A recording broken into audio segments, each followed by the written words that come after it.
കൃഷി വകുപ്പിൻ്റെ കീഴിലുള്ള vegetable and fruit promotion council of Kerala VFPCK നേരിടുന്ന ഇന്നത്തെ ഗുരുതരമായ പ്രതിസന്ധിക്ക് പരിഹാരം ഉണ്ടാക്കണം എന്നുള്ളതാണ് ഞാൻ ഈ സബ്മിഷനിലൂടെ ഉന്നയിക്കുന്നത്.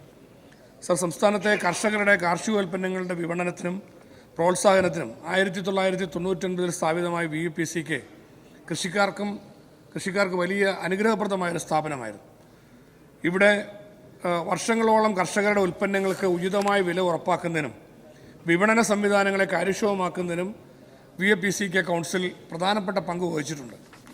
ഇന്നത്തെ പ്രതിസന്ധിയുടെ പശ്ചാത്തലത്തിൽ കർഷകർക്ക് നൽകിക്കൊണ്ടിരുന്ന ആനുകൂല്യങ്ങൾ ഇപ്പോൾ ലഭ്യമല്ലാത്ത അവസ്ഥ ഉണ്ടായിരിക്കുകയാണ്. കർഷകർക്ക് വാഗ്ദാനം ചെയ്തിരുന്ന വിവിധ ആനുകൂല്യങ്ങളും പദ്ധതികളും തടസ്സപ്പെട്ടു. വിത്ത്, രാസവളം, കാർഷിക ഉപകരണങ്ങൾ, വിപണന സഹായം, ഇൻഷുറൻസ് പദ്ധതികൾ എന്നിവയെല്ലാം ഇപ്പോൾ സാമ്പത്തിക പിന്തുണ ലഭിക്കാതെ പ്രതിസന്ധിയിലായിരിക്കുകയാണ്. ഏറ്റവും ഗുരുതരമായ ഈ പ്രശ്നങ്ങളുടെ നടുവിലാണ് സാർ ഈ VFPCKയിലെ ജീവനക്കാരും അതുപോലെ തന്നെ പ്രതിസന്ധിയിലായിരിക്കുകയാണ്. മാസങ്ങളായി അവർക്ക് ശമ്പളം ലഭിക്കാത്തതിനാൽ നിരവധി ജീവനക്കാർ ഗുരുതരമായ സാമ്പത്തിക പ്രതിസന്ധിയിൽ നട്ടം തിരിയുകയാണ്. സ്ഥാപനത്തിൽ ജോലി ചെയ്യുന്ന ആളുകൾക്ക് ഈ ഓണക്കാലത്ത് പോലും അവർക്ക് ന്യായമായ ആനുകൂല്യങ്ങൾ, അടച്ചുപൂട്ടിക്കിടക്കുന്ന സ്ഥാപനങ്ങളിൽ പോലും ഓണത്തിൻ്റെ വിവിധങ്ങളായ ആനുകൂല്യങ്ങൾ കൊടുത്തപ്പോൾ ഇവിടെ ഓണക്കാലത്ത് പോലും അവർക്ക് ന്യായമായ ശമ്പളം പോലും കൊടുക്കാൻ കഴിയാത്ത അവസ്ഥയുണ്ടായി എന്നുള്ളത് ഏറ്റവും നിർഭാഗ്യകരമായ സാഹചര്യമാണ്. സർ, കഴിഞ്ഞ 35 വർഷക്കാലമായി കേരളത്തിലെ പഴം പച്ചക്കറി മേഖലയിൽ വിത്ത് മുതൽ വിപണി വരെ സേവനം നൽകി വന്നിരുന്ന ഈ VFPCK സ്ഥാപനം കഴിഞ്ഞ 2 വർഷമായിട്ടാണ് അതീവ ഗുരുതരമായ സാമ്പത്തിക പ്രതിസന്ധിയിൽ എത്തിച്ചേർന്നിരിക്കുന്നത്. സർ, ഇക്കാര്യത്തിൽ ഗവൺമെൻറ്റിൻ്റെ ഭാഗത്തു നിന്ന് ബഡ്ജറ്റ് അലോട്ട്മെൻറ്റ് പോലും കൃത്യമായി ലഭിക്കുന്നില്ല എന്നാണ് മനസ്സിലാക്കുന്നത്. ഉദാഹരണമായി 2024-25 വർഷം ബഡ്ജറ്റിൽ VFPCKയ്ക്ക് പ്രഖ്യാപിച്ചത് 35 കോടി രൂപയായിരുന്നു. എന്നാൽ ലഭിച്ചത് വെറും 13.5 കോടി രൂപ മാത്രമാണെന്ന് മനസ്സിലാക്കുന്നു. സർ, ഇതുമൂലം സൗരവേലി നിർമ്മാണം, സൂക്ഷ്മതാ കൃഷി തുടങ്ങിയ എല്ലാം വേണ്ടി വരുന്ന ഉപകരണങ്ങൾക്ക് വേണ്ടി ചെലവഴിക്കേണ്ട പണം, കർഷകർക്ക് സബ്സിഡിയായി ലഭിക്കേണ്ട പണം ലഭിക്കാതെ വരികയുണ്ടായി. കാർഷിക വായ്പ, പലിശ സബ്സിഡി തുടങ്ങിയതെല്ലാം മുടങ്ങിപ്പോകാനിടയായി. സർ, ഇങ്ങനെ കാർഷിക വിപണിയുമായി ബന്ധപ്പെട്ട് പ്രതിസന്ധിയിലേക്ക് പോകുന്നതിനെ തുടർന്ന് കർഷകർക്ക് ഈ സ്ഥാപനത്തിലുള്ള വിശ്വാസം പോലും നഷ്ടപ്പെട്ടു പോകുന്ന അവസ്ഥയാണ് ഇന്നുണ്ടായിരിക്കുന്നത്. സർ, ഇതുമൂലം കർഷകർ നേരിടുന്ന പ്രശ്നങ്ങളും ജീവനക്കാർ നേരിടുന്ന ഗുരുതരമായ പ്രതിസന്ധിയും അവരെ പട്ടിണി ഓണം പോലും എന്ന നിലയിലേക്ക് അവസ്ഥയിലേക്ക് ജീവനക്കാർ മാറിയതിനെ തുടർന്ന് അവർക്കുണ്ടായിരിക്കുന്ന പൂട്ടിക്കിടക്കുന്ന സ്ഥിതിയിലേക്ക് അടച്ചുപൂട്ടൽ ഭീഷണിയിലേക്ക് VFPCK വന്നിരിക്കുന്നു എന്ന സാഹചര്യം ഇതെല്ലാം ഗൗരവമായി ബഹുമാനപ്പെട്ട കൃഷി വകുപ്പ് മന്ത്രി കണക്കിലെടുക്കണം എന്ന് അഭ്യർത്ഥിക്കുകയാണ്. സാർ, ഇവിടെ ഒരു വാക്ക് സാർ, ഇവിടെ നമ്മുടെ ജനങ്ങളുടെ ആവശ്യങ്ങൾ പരിഗണിച്ച് ഇതിന് പരിഹാരവും നിർദ്ദേശിക്കപ്പെടുന്നുണ്ട്. നമ്മുടെ തദ്ദേശ സ്വയംഭരണ സ്ഥാപനങ്ങളുമായി ബന്ധപ്പെട്ട് നിരവധി പദ്ധതികൾ ഇന്ന് ആവിഷ്കരിക്കുന്നുണ്ട്. ഇങ്ങനെ ആവിഷ്കരിക്കുന്ന പദ്ധതികൾ VFPCKയുമായി ക്ലബ്ബ് ചെയ്തുകൊണ്ട് ചെയ്യാൻ കഴിഞ്ഞാൽ തീർച്ചയായിട്ടും അത് ഈ സ്ഥാപനത്തെ നിലനിർത്താനും കൃഷിക്കാർക്ക് ഉപകരിക്കുന്ന വിധത്തിലേക്ക് ഇതിനെ മാറ്റിയെടുക്കാനും കഴിയും എന്ന പ്രധാനപ്പെട്ട ഒരു കാര്യം നടപ്പാക്കുന്നതിന് ഉള്ള സാധ്യതകൾ അങ്ങ് പരിശോധിക്കണം എന്ന് അഭ്യർത്ഥിക്കുകയാണ്. സാർ, ഇവിടെ കൃഷിക്കാർക്കുള്ള ആനുകൂല്യങ്ങൾ ലഭ്യമാക്കാനും ജീവനക്കാർക്ക് മുടങ്ങിക്കിടക്കുന്ന ശമ്പളം കൃത്യമായി ഒന്ന് കൊടുത്തു തീർക്കാനും കഴിയുന്ന വിധത്തിൽ VFPCK കേരളത്തിൽ കൃഷിക്കാർക്ക് വേണ്ടി നിലനിർത്തുന്നതിനുള്ള നടപടികൾ അങ്ങ് സ്വീകരിക്കണം. കടുത്തുരുത്തി അസംബ്ലി മണ്ഡലത്തിൽ കർഷകരുടെ ഒരു പ്രധാനപ്പെട്ട കേന്ദ്രമാണ് VFPCK. അത് മുടങ്ങിയതിനെ തുടർന്ന് വലിയ പ്രതിസന്ധി ഉണ്ടായതുകൊണ്ടാണ് കേരളമൊട്ടാകെയുള്ള കൃഷിക്കാർക്ക് വേണ്ടി. ബഹുമാനപ്പെട്ട മിനിസ്റ്റർ.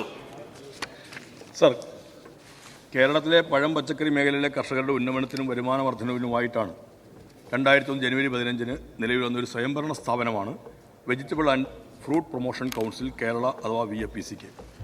കൃഷി വകുപ്പിന് കീഴിൽ പ്രവർത്തിക്കുന്നതും കർഷകർക്ക് ഭൂരിപക്ഷ പങ്കാളിത്തമുള്ളതുമായ ഒരു കമ്പനിയാണ് VFPCK.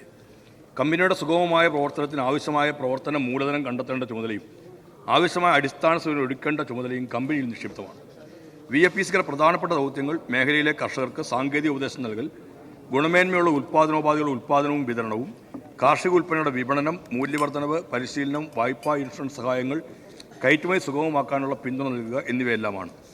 VFPCKയുടെ നിലവിലുള്ള സാമ്പത്തിക ബുദ്ധിമുട്ടുകൾ മറികടക്കുവാനുള്ള മാർഗം ആഭ്യന്തര വരുമാന വർധനയുള്ള നടപടികൾ സ്വീകരിക്കേണ്ടതാണ്. ഇക്കാര്യത്തിലുള്ള പ്രവർത്തനങ്ങൾ ഊർജ്ജിതപ്പെടുത്തുക എന്ന ഉദ്ദേശത്തോടെ ആരംഭിച്ച ജനിതക ശുദ്ധിയും ഉൽപ്പാദനക്ഷമതയുമുള്ള പച്ചക്കറി വിത്തുകൾ ഉൽപ്പാദിപ്പിക്കുന്നതിനും സംഭരിക്കുന്നതിനും അവ സംസ്കരിച്ച് വിതരണം നടത്തുന്നതിനുമായി പാലക്കാട് ജില്ലയിലെ ആലത്തൂരിലെ സീഡ് പ്രോസസ്സിംഗ് പ്ലാന്റ്, ഇതോടൊപ്പമുള്ള വിത്ത് സംഭരണ കേന്ദ്രം, പച്ചക്കറി വിത്തുകളുടെ ഗുണനിലവാരം ഉറപ്പുവരുത്തി കർഷകർക്ക് ഉതകുന്നതും ആധുനിക സംവിധാനമുള്ളതുമായ വിത്ത് പരിശോധന ലാബ്, സ്റ്റേറ്റ് ഹോർട്ടിക്കൾച്ചർ മിഷൻ ധനസഹായത്തോടെ അത്യുൽപാദന ശേഷിയുള്ള പച്ചക്കറി വിത്തുൽപാദനം തുടങ്ങിയവ VFPCKയുടെ പ്രവർത്തനം കാര്യക്ഷമമാക്കാൻ ഉതകുന്നവയാണ്. വരുമാന വർധന ഉദ്ദേശിച്ചും കർഷകർക്ക് ഗുണമേന്മയുള്ള കാർഷികോൽപാദന ഉപാധികൾ ആവശ്യാനുസരണം ലഭ്യമാക്കുക എന്ന ലക്ഷ്യത്തോടെയും കൗൺസിലിന് കീഴിൽ കൃഷി ബിസിനസ് കേന്ദ്രങ്ങൾ എറണാകുളത്തും തിരുവനന്തപുരത്തും കാസർഗോഡും ആരംഭിച്ചിട്ടുണ്ട്. പത്തനംതിട്ട, കോഴിക്കോട് എന്നീ ജില്ലകളിൽ RKVY പദ്ധതി സഹായത്തോടെ പുതിയ 2 കൃഷി ബിസിനസ് കേന്ദ്രങ്ങളുടെ നിർമ്മാണ പ്രവർത്തനങ്ങൾ പൂർത്തിയായി വരുന്നു. ഗുണമേന്മയുള്ള പഴം, പച്ചക്കറി ഉൽപ്പന്നങ്ങൾ ഉപഭോക്താക്കൾക്ക് ലഭ്യമാക്കുന്നതിനും ഗുണമേന്മയുള്ള നടീൽ വസ്തുക്കളും ഉൽപ്പാദനോപാധികളും ലഭ്യമാക്കുന്നതിനും 63 തളിർ ഗ്രീൻ എക്കോ ഷോപ്പ് ഔട്ട്ലെറ്റുകൾ സംസ്ഥാനത്തുടനീളം ആരംഭിക്കുകയും ചെയ്തിട്ടുണ്ട്. VAPCയുടെ പ്രവർത്തനം കാര്യക്ഷമമാക്കുവാനും മേഖലയിലെ കർഷകർക്ക് പരമാവധി സേവനം ലഭ്യമാക്കുവാനും കാലാകാലങ്ങളിൽ സർക്കാർ പിന്തുണ നൽകി വരുന്നുണ്ട്. ഈ സർക്കാർ നൽകുന്നതിന് ശേഷം 75 കോടി രൂപയുടെ സാമ്പത്തിക പിന്തുണ VAPCക്ക് നൽകിയിട്ടുണ്ട്. വാർഷിക ബജറ്റ് വീതം 11 കോടിയിൽ നിന്നും 15 കോടിയായും 26 കോടിയായും തുടർന്ന് 40 കോടിയായും സർക്കാർ ഉയർത്തുകയുണ്ടായി. 25-26 കാലയളവിൽ 34.67 കോടി രൂപ വകയിരുത്തിയിട്ടുണ്ട്. കൃഷി വകുപ്പിൻ്റെ 1 കോടി ഫലവൃക്ഷത്തൈ പദ്ധതിയിൽ ഫലവൃക്ഷത്തൈ വിതരണം, ഞങ്ങളും കൃഷിയിലേക്ക് ഓണത്തിനൊരു ഗുണം പച്ചക്കറി തുടങ്ങിയ പദ്ധതിயின் കീഴിൽ പച്ചക്കറി തൈ വിതരണം തുടങ്ങിയവ VAPCക്കെയാണ് ഏൽപ്പിച്ചിരിക്കുന്നത്.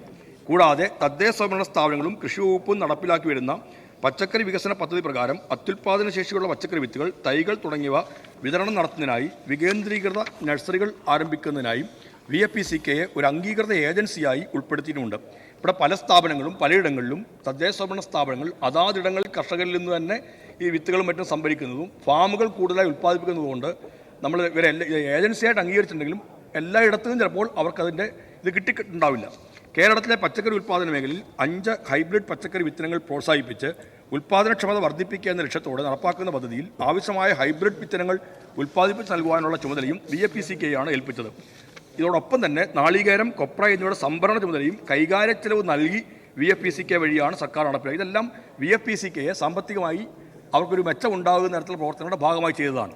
VAPCക്ക് നമ്മൾ നിശ്ചയിച്ചത് സ്വാശ്രയ കർഷക സംഘങ്ങൾ ഉണ്ടാക്കുക, ആ കർഷക സംഘങ്ങളെ സ്വയം പര്യാപ്തമാക്കുക എന്ന അടിസ്ഥാനത്തിലാണ് നമ്മൾ VAPCK രൂപീകരിച്ചത്. ഈ കർഷക സംഘങ്ങളെ, കാർഷിക സ്വാശ്രയ സംഘങ്ങളെ മെച്ചപ്പെടുത്തി മുമ്പോട്ട് കൊണ്ടുപോകുന്നപ്പോൾ നമുക്കിപ്പോൾ വരുന്ന സംഭവം എന്ന് ചോദിച്ചാൽ വലിയൊരു ഭരണ ചെലവുകൾക്ക് കൂടുതൽ തുക വിനിയോഗിക്കേണ്ടതായ അവസ്ഥ വരികയാണ്. ഗൗരവതരമായ പ്രശ്നമാണതെല്ലാം. നമുക്ക് എന്തിനാണോ അത് ഉദ്ദേശിച്ചത്, ആ ഉദ്ദേശിച്ചത് നടപ്പിലാക്കുന്ന കർഷകർക്ക് സഹായത്തിനപ്പുറത്തേക്ക് ഭരണപരമായ ചെലവുകൾക്ക് കൂടുതൽ തുക ചെലവഴിക്കേണ്ട അവസ്ഥയിലേക്കാണ് ഇപ്പോൾ VAPCക്ക് എത്തി നിൽക്കുന്നത്.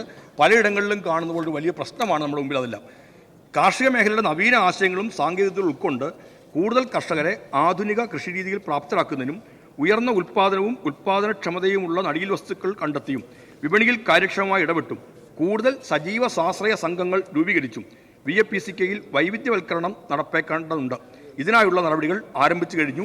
295 സ്വാശ്രയ കർഷക സമിതികളും 10,385 സ്വാശ്രയ കർഷക സംഘങ്ങളും 2 ലക്ഷം കർഷകരും അടങ്ങുന്ന VAPCK സംവിധാനം നിലവിൽ നേരിടുന്ന പ്രശ്നങ്ങൾ മനസ്സിലാക്കുവാനും കമ്പനിയെ കർഷക സൗഹൃദമാക്കി പ്രവർത്തന മികവിൽ എത്തിക്കുവാനും സർക്കാർ നടപടി കൈക്കൊണ്ടിട്ടുണ്ട്. ആദ്യഘട്ടത്തിൽ വിപണികളുടെ ശാക്തീകരണം വിലയിരുത്തുന്നതിന് ബോർഡ് അംഗങ്ങളും കർഷക പ്രതിനിധികളും ഉദ്യോഗസ്ഥരും അടങ്ങുന്ന ഒരു സമിതിയെ ചുമതലപ്പെടുത്തുകയും പ്രാഥമിക പഠനം പൂർത്തീകരിക്കുകയും ചെയ്തിട്ടുണ്ട്. കൃത്യമായ സമയത്തിനുള്ളിൽ ഞാൻ തന്നെ ആ യോഗങ്ങളിൽ പങ്കെടുത്തിട്ടുണ്ട്, ഡയറക്ടർ ബോർഡ് യോഗങ്ങളിൽ പങ്കെടുത്ത് വരികയാണ്. കൂടാതെ ഒറ്റ കാര്യങ്ങൾ പറയാം, VAPCK നിലവിൽ നേരിടുന്ന എല്ലാ പ്രശ്നങ്ങളും പഠനവിധേയമാക്കാനും ആവശ്യമായ പരിഹാര മാർഗങ്ങൾ സമയബന്ധിതമായി നിർദ്ദേശിക്കുവാനും കൃഷി വകുപ്പ് അഡീഷണൽ സെക്രട്ടറി ശ്രീമതി വിഘ്നേശ്വരി IASന്റെ നേതൃത്വത്തിൽ മാനേജ്മെന്റ് വിദഗ്ധർ അടങ്ങുന്ന ഒരു സമിതി രൂപീകരിച്ച് റിപ്പോർട്ട് സമർപ്പിക്കാനുള്ള നിർദ്ദേശം കൊടുത്തിട്ടുണ്ട്. സമയബന്ധിതമായി റിപ്പോർട്ട് വാങ്ങി നടപടികൾ സ്വീകരിച്ച് VAPCK മെച്ചപ്പെടുത്തുന്നതായിരിക്കും. ഞാൻ നേരത്തെ പറഞ്ഞത് ഭരണപരമായ ചെലവുകൾ വളരെ കൂടിക്കൊണ്ടിരിക്കുന്നുണ്ട്. കർഷകരുടെ ആനുകൂല്യങ്ങൾ കൊടുക്കുക, കർഷകരെ മെച്ചപ്പെടുത്തുക, ഇതിനപ്പുറത്തേക്ക് അതും പോകുന്നുണ്ട്. അതെല്ലാം ഈ റിപ്പോർട്ടിന്റെ ഭാഗമായി നമുക്ക് പരിഹാരം ഉണ്ടാക്കുന്നതായിരിക്കും.